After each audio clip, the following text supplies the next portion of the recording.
بسم اللہ الرحمن الرحیم سبحان الذی اسری بعبده لیلا من المسجد الحرام الى المسجد الاقصى الذي باركنا حوله لنريه من آياتنا إنه هو السميع البصير۔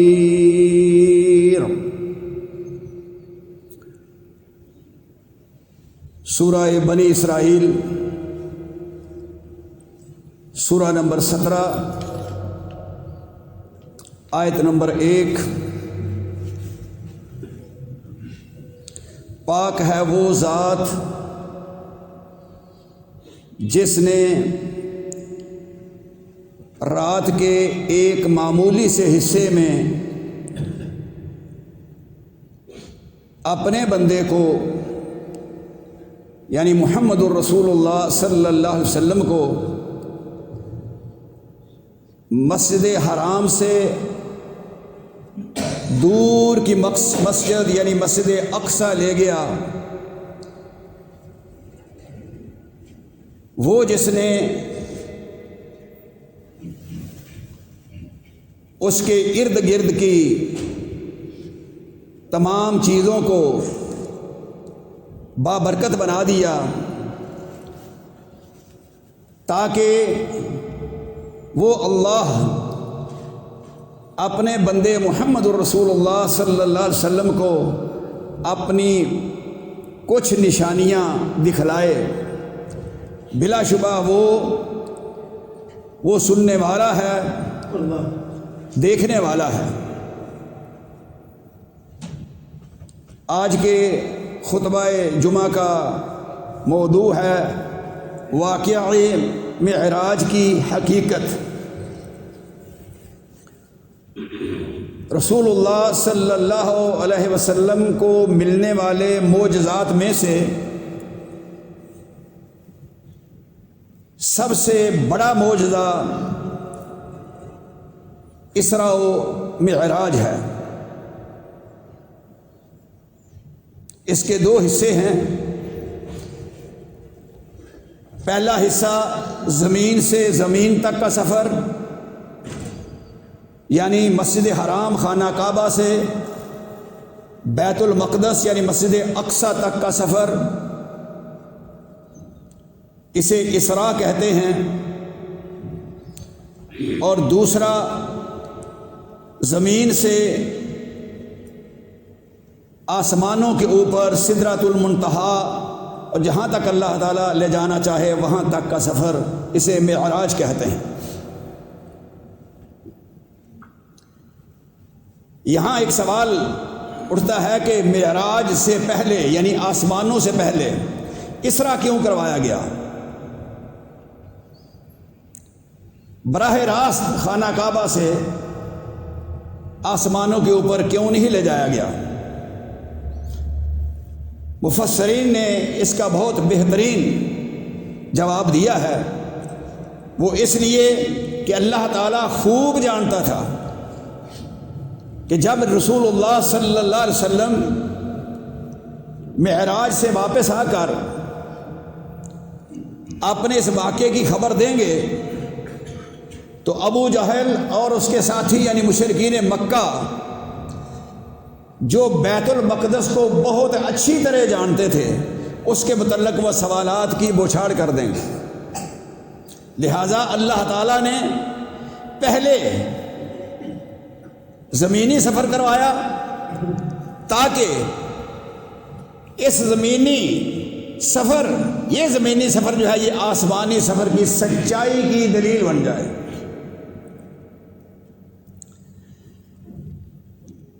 اور واقعہ معراج کا جو مقصد ہے وہ یہ ہے کہ اللہ تعالیٰ اپنی بعض بڑی بڑی نشانیاں رسول اللہ صلی اللہ علیہ وسلم کو آنکھوں سے دکھلا دے۔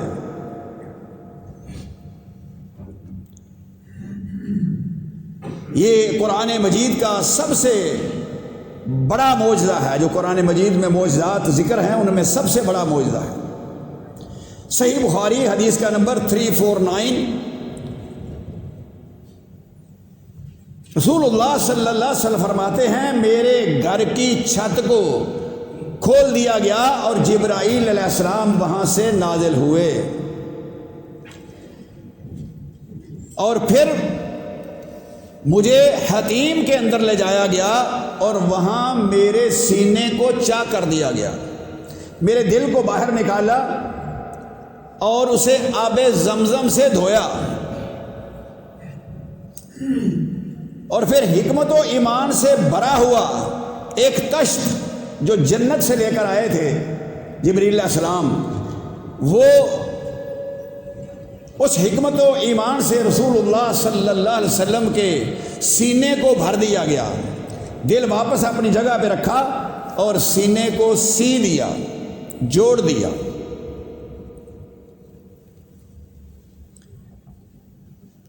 دوسری نشانی وہ جانور جو سفید رنگ کا تھا، براق،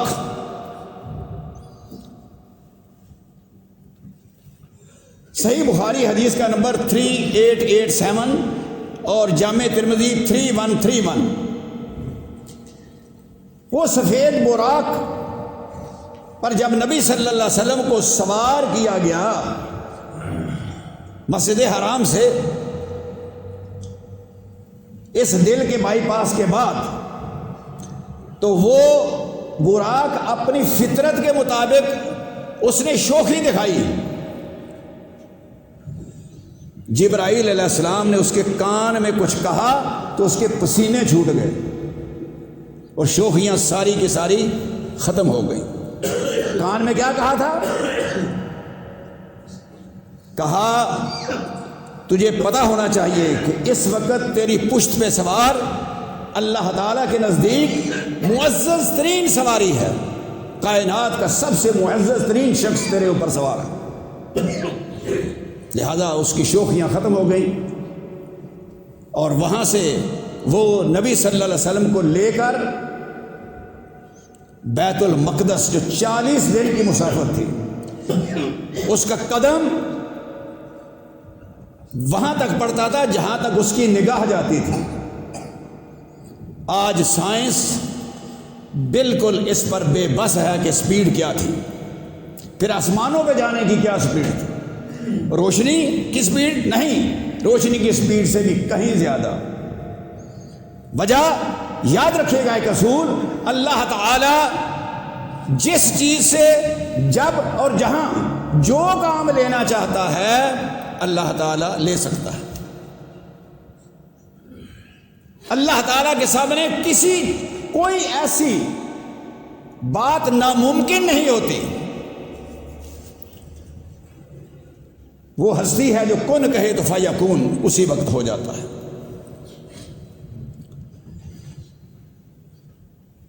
تیسری نشانی، براق جب بیت المقدس پہنچا تو نبی صلی اللہ علیہ وسلم سواری سے نیچے اترے اور اس کو وہاں باندھا جہاں انبیاء علیہ السلام اپنی زندگی میں اپنی سواریاں باندھا کرتے تھے، اور پھر جبرائیل علیہ السلام نے آپ صلی اللہ علیہ وسلم کو آگے مصلی پہ کیا، اور تمام انبیاء و رسل علیہ السلام نے ان کی اقتداء میں 2 رکعات نماز ادا کی۔ یہ اس بات کی دلیل ہے کہ رسول اللہ صلی اللہ علیہ وسلم تمام انبیاء علیہ السلام کے سردار ہیں، سب سے افضل ہیں۔ چوتھی نشانی، صحیح بخاری حدیث کا نمبر 3887، یہ حدیث بہت نشانیوں کے ساتھ ساتھ اس کا ذکر ہوگا۔ فرمایا نبی صلی اللہ علیہ وسلم نے، پھر جبرائیل علیہ السلام مجھے لے کر پہلے آسمان کی طرف چلے گئے، اور پہلے آسمان پر جب پہنچے تو جبرائیل علیہ السلام نے پہلے آسمان کا دروازہ کھولنے کے لیے کہا۔ اندر سے پوچھا گیا کون، اور انہوں نے کہا انا جبرائیل، میں جبرائیل ہوں۔ کہا آپ کے ساتھ کوئی ہے؟ جی میرے ساتھ ہیں۔ کون؟ محمد رسول اللہ صلی اللہ علیہ وسلم۔ کیا آپ کو انہیں لینے کے لیے بھیجا گیا تھا؟ کہا بالکل، مجھے ان کو لانے کے لیے بھیجا گیا تھا۔ دروازہ کھلا اور نبی صلی اللہ علیہ وسلم کو سلام پیش کیا گیا، مرحبا استقبال کیا گیا، اور اس پہلے آسمان پہ نبی صلی اللہ علیہ وسلم نے ایک شخص کو دیکھا، جبرائیل علیہ السلام نے کہا ھذا ابوکا آدم، اے نبی صلی اللہ علیہ وسلم یہ آپ کے والد ہیں، آپ کے باپ ہیں، یعنی پوری کائنات کے باپ ہیں، یہ آدم علیہ السلام ہیں۔ فسلم علیہ، ان کو سلام کیجئے۔ نبی صلی اللہ علیہ وسلم نے سلام کیا، انہوں نے سلام کا جواب دیا اور کیا کہا؟ مرحبا بالابن الصالح والنبی الصالح۔ آدم علیہ السلام نے کہا خوش آمدید اے میرے صالح بیٹے اور اے صالح نبی۔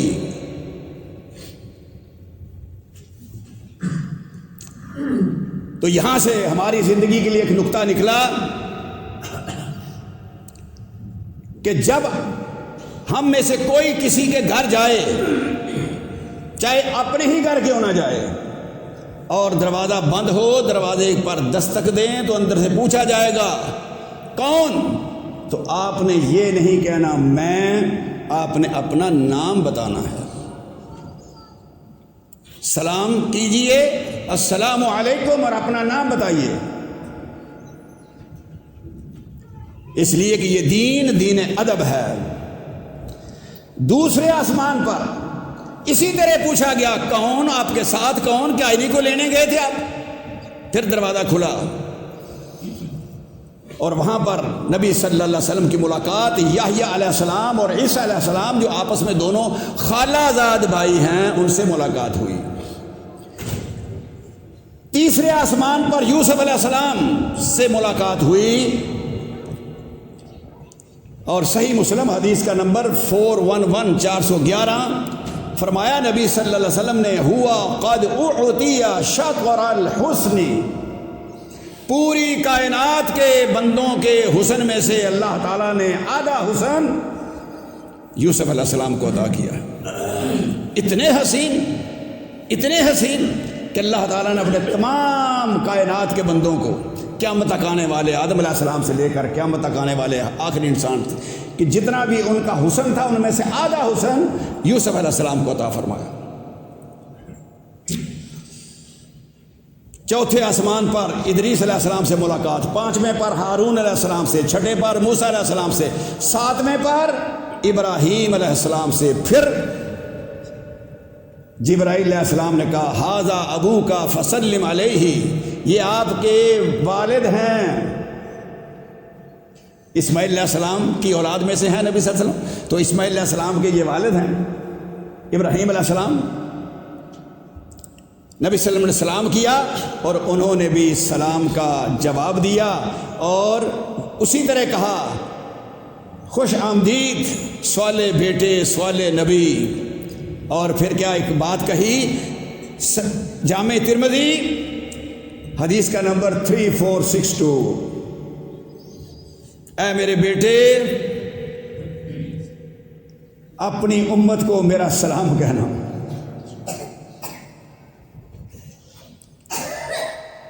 لیکن یاد رکھیے، کوئی عمرے پہ جا رہا ہو، کوئی حج پہ جا رہا ہو، تو ہم اگر کسی کو کہیں کہ جی وہاں جا کر مسجد نبوی میں نبی صلی اللہ علیہ وسلم کی قبر مبارک پہ ہمارا سلام کہنا، تو یہ شرعاً ثابت نہیں ہے۔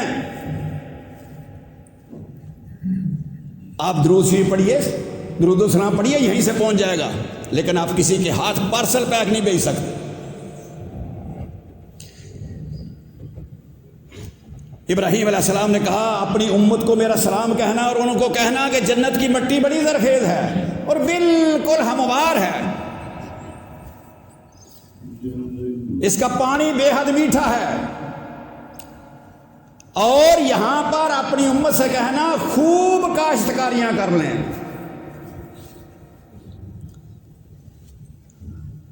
اور جو کہے سبحان اللہ والحمد للہ ولا الہ الا اللہ واللہ اکبر، تو اللہ تعالیٰ اس کے لیے وہاں ایک کھجور کا درخت لگا دے گا. جتنے اذکار آپ کریں گے اتنے ہی آپ کی جنت باغات سے اور درختوں سے اور پھلوں سے بھری ہوئی ہوگی. 5ویں نشانی بیت المعمور. صحیح بخاری حدیث کا نمبر 3207. 7ویں آسمان پر جب گئے تو دیکھا کہ ابراہیم علیہ السلام بیت المعمور کے ساتھ ٹیک لگا کر بیٹھے ہوئے ہیں. ایک زمین پر ہے بیت اللہ، ایک آسمان پر ہے بیت اللہ. یہاں والے کو مسجد حرام کہتے ہیں زمین پہ جو مکہ میں ہے، اور اس کے بالکل عین اوپر 7ویں آسمان پہ جو بیت اللہ ہے اس کا نام ہے بیت المعمور. وہاں فرشتے نماز پڑھتے ہیں اور ایک وقت میں 70,000 فرشتے نماز پڑھتے ہیں.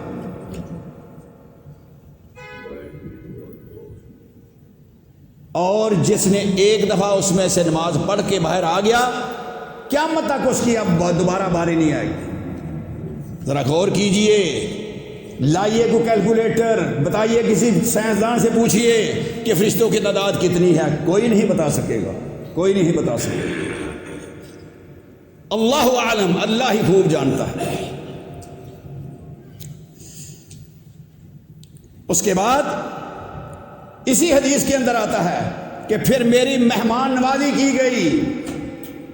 فرمایا نبی صلی اللہ علیہ وسلم نے میرے سامنے 3 برتن پیش کیے گئے، ایک میں شراب، دوسرے میں شہد، تیسرے میں دودھ، اور میں نے دودھ کا انتخاب فرمایا.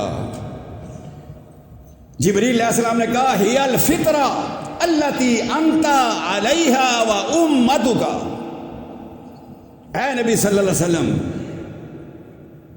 آپ اور آپ کی امت کے لوگ فطرت پر قائم رہیں گے، فطرت پر قائم ہیں اور فطرت پر قائم رہیں گے. اور ساتھ ہی کیا ہے، صحیح بخاری حدیث کا نمبر 3394، صحیح مسلم حدیث کا نمبر 168، خبردار اگر آپ نے شراب کا برتن لے لیا ہوتا تو آپ کی امت گمراہ ہو جاتی.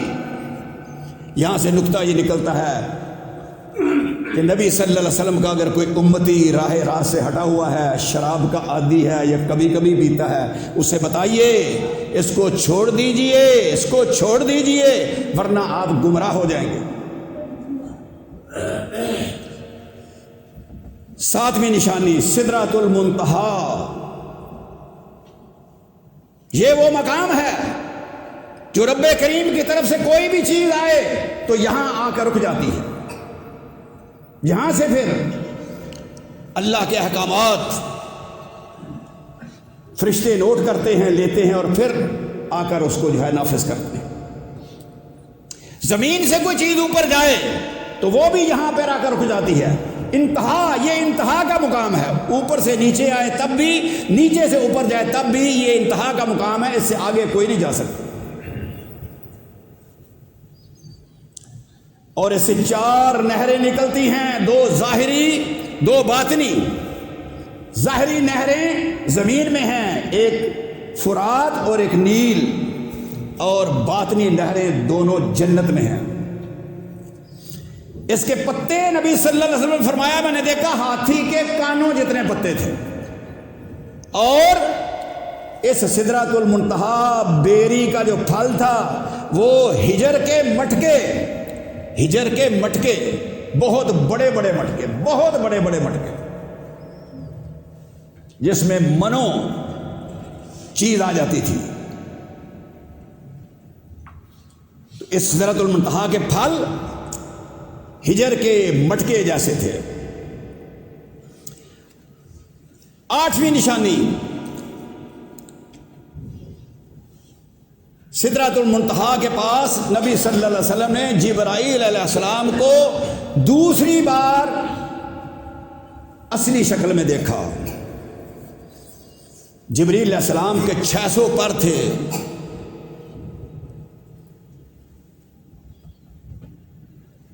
اور جبرائیل علیہ السلام آپ صلی اللہ علیہ وسلم کے اتنے قریب تھے کہ 2 کمانوں کے برابر، بلکہ اس سے بھی کم کا فاصلہ سورۃ النجم کے اندر اللہ تعالیٰ نے فرمایا۔ بعض لوگوں نے یہاں سے غلط تفسیریں لکھی ہیں کہ یہ فاصلہ نبی صلی اللہ علیہ وسلم اور اللہ کے درمیان تھا۔ نہ، بالکل غلط۔ اور اس کے بعد نبی صلی اللہ علیہ وسلم کو نویں نشانی کیا بتائی؟ جنت کی سیر کرائی گئی، اور جنت میں وہ نہر بھی دکھائی گئی جس کے بارے میں اللہ تعالیٰ نے فرمایا بسم اللہ الرحمن الرحیم انا اعطیناک الکوثر، بلا شبہ ہم نے آپ کو کوثر عطا فرمائی ہے، اور میدان محشر میں اس نہر کا کچھ حصہ حوض کوثر کی صورت میں بھی ملے گا۔ اللہ مجھے اور آپ کو وہاں سے جو ہے نبی صلی اللہ علیہ وسلم کے ہاتھوں حوض کوثر کا پانی پلا دے۔ اللہ سے مانگنے والے، ہم مانگنے والے بنے، اللہ کے خزانوں میں کوئی کمی نہیں، کوئی کمی نہیں۔ اگر ہم کہیں اللہ ہم سب کو اسی طرح جیسے آج تیرے گھر میں بیٹھے ہوئے ہیں جنت الفردوس میں اکٹھا بٹھا دینا، تو اللہ تعالیٰ اس بات پہ قادر ہے۔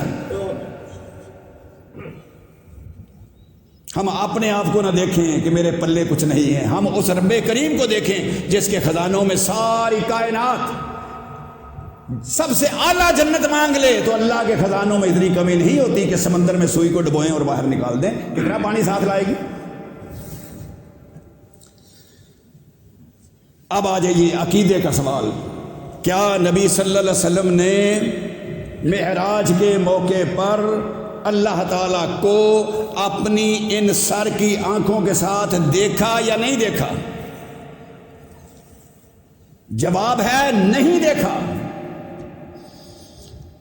اور سورۃ الانعام آیت نمبر 103 اس کو ان سر کی آنکھوں سے کوئی اس کا ادراک نہیں کر سکتا، کوئی نہیں دیکھ سکتا۔ صحیح مسلم حدیث کا نمبر 178 فرمایا نبی صلی اللہ علیہ وسلم نے نور، وہ تو نور ہی نور ہے، انا اراہ، میں بھلا کیسے دیکھ سکتا ہوں اسے۔ اللہ اکبر۔ موسیٰ علیہ السلام نے دیکھنے کی فرمائش کی تھی نا، تو اللہ نے کہا اس پہاڑ کو دیکھو، میں اس پر ذرا سی تجلی ڈالتا ہوں اپنی۔ کیا ہو گئے تھے؟ بے ہوش ہو گئے تھے۔ کل قیامت کے دن سب سے پہلے ہوش کنے آئے گا؟ وہ نہیں ہوش آئے گا، کیونکہ وہ ایک دفعہ بے ہوش ہو چکے ہیں۔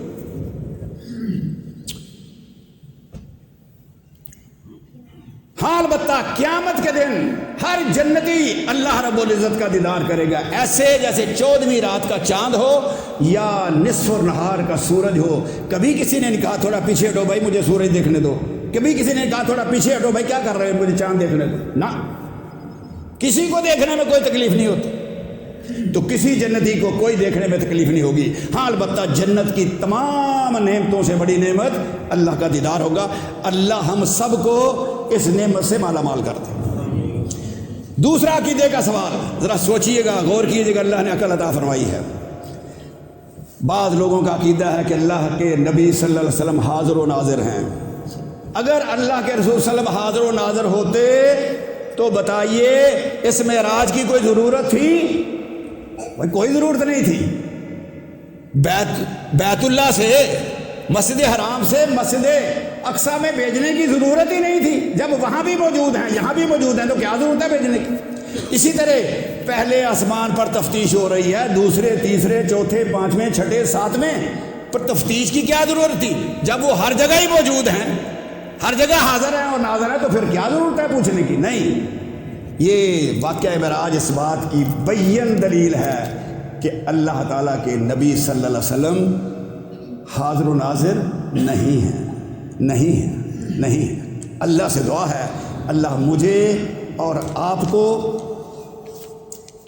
اس واقعہ عظیم سے جو دروس ملتے ہیں، اللہ تعالیٰ مجھے اور آپ کو ان کے مطابق اپنی زندگی گزارنے کی توفیق عطا فرمائے۔ وآخر دعوانا ان الحمد للہ۔